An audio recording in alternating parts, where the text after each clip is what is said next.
संघर्ष। एक व्यापारी जिसका व्यापार डूब गया था, वह अपनी जिंदगी से बुरी तरह थक हार चुका था। परेशान होकर जंगल में गया और बहुत देर तक अकेले बैठा रहा। कुछ सोचकर वह भगवान को संबोधित करते हुए बोला, भगवान, मैं हार चुका हूँ। मुझे कोई एक वजह बताइए कि मैं जीवित रहूं। मेरा सब खत्म हो गया है, मेरी मदद करिए। भगवान ने जवाब दिया, तुम जंगल में इस घास और बांस के पेड़ को देखो।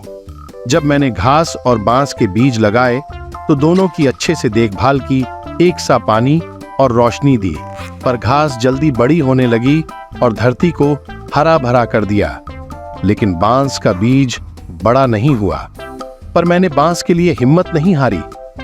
दूसरे साल घास और घनी हो गई, लेकिन बांस का बीज नहीं उगा। मैंने फिर भी हिम्मत नहीं हारी। तीसरे साल भी बांस के बीज में कोई अंकुर नहीं निकला। मित्र, मैंने फिर भी हिम्मत नहीं हारी। चौथे साल बांस के बीज में अंकुर नहीं आए। मैं नाराज नहीं हुआ। 5 साल बाद उस बांस के बीज से एक छोटा सा पौधा अंकुरित हुआ, जो घास की तुलना में बहुत छोटा था और कमजोर था।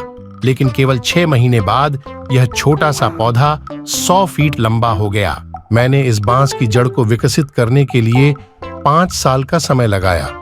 इन 5 सालों में इसकी जड़ इतनी मजबूत हो गई कि 100 फीट ऊंचे बांस को संभाल सकें।